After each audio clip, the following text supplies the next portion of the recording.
بسم الله. السلام عليكم ورحمة الله وبركاته. meeshaan maanta waxaan rabaa inaan geedkan waa qarihii weeye. waa qarihii ciidii ka batay bahalkaas inta ku shubay mirihiisa wuu soo wada baxa markay saas oo kale cuun u soo baxaan oo ciidda ka bataan waa inaan la kala beero waaye si ay meesha xididku meel ay ku baxaan ay u helaan.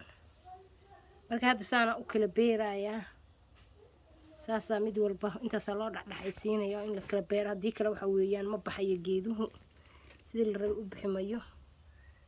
wakaasayaa saasaa loo beerayaa, intaasaa loo dhexdhexaysiinayaa, hadhow markuu weynaadana waa la kala beerayaa.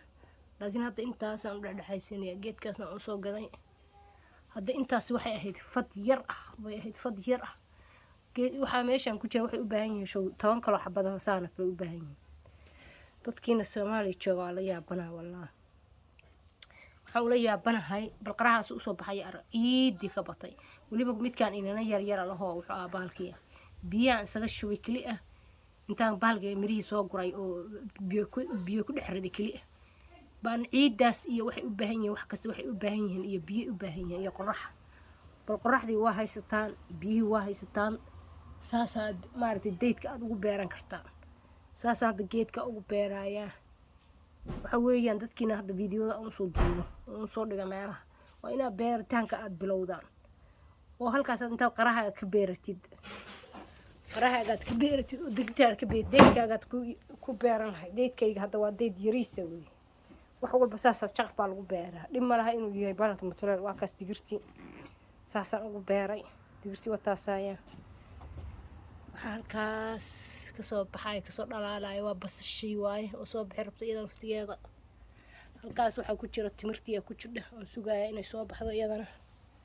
wax kanaaya hadda ka hor geedka inuu tusay kaas waxa weeyaan waa basbaaskii saas u baxaya. basbaaska durba waa baxayaayo dee bil 2 bilood markuu ku joogo waa ka goosan lahayd bahalkii. waxaad ka heli basbaas cunada ku karsatid oo sanadan haysatid baa kugu soo baxaya.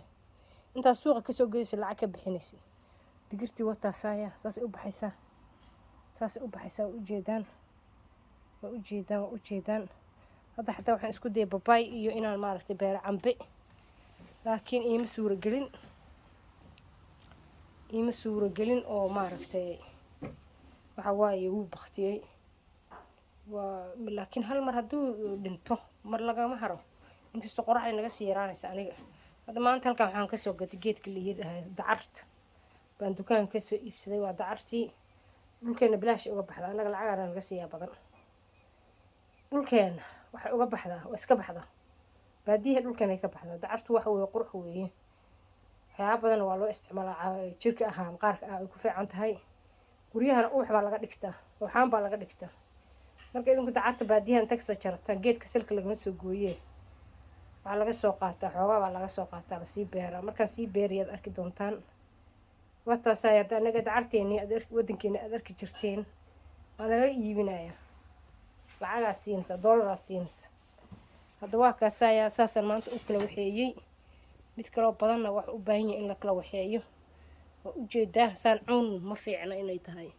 marka horaa lagu beeraa sidaa cuunka, kabacdina waa maaragtay waa lasii kala beeraa. saasaa loo sii kala beerayaa ilaa ay soo koraan. hadda kuwa meeshooda isaga jiraayaan xoogaa ciid iyo biyo kala biyaan ku shubanayaa. waana isku dhammaatay. haddee laagta saara oo gambaleelka taabsa si fiidiyooda ay kuugu soo dhacaan. assalaamu calaykum waraxmatullaahi wabarakaatu.